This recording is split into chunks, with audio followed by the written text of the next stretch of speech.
જય માતાજી। ગુરુવારે કરો આ ઉપાય ધન પ્રાપ્તિ માટે અને દેવામાંથી મુક્ત થવા માટે। તો શું છે ઉપાય, ચાલો જાણીએ। એ પહેલા કમેન્ટમાં જય માતાજી લખી દેજો।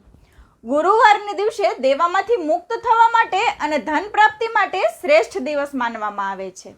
આ દિવસે કરવામાં આવેલા ઉપાય વિશેષ ફળની પ્રાપ્તિ કરાવે છે, રાહુ અને કેતુના નકારાત્મક પ્રભાવોને દૂર કરે છે।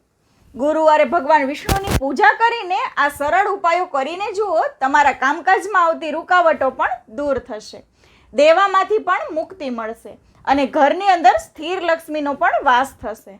ગુરુવારે સવારે સ્નાન કર્યા પછી પીળા વસ્ત્ર ધારણ કરો અને આ મંત્રની એક માળા તમારા ઘરના મંદિરમાં એક ઘીનો દીવો પ્રજ્વલિત કરીને મંત્ર કરો।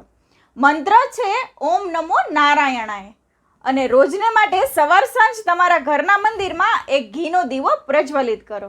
અને ગુરુવારના દિવસે આ બાબતોનું ખાસ ધ્યાન રાખો કે આ દિવસે કોઈને પૈસા ઉછીના ન આપો અને ગુરુવારે મીઠું અને તેલનું દાન ન કરવું કે ન ખરીદવું।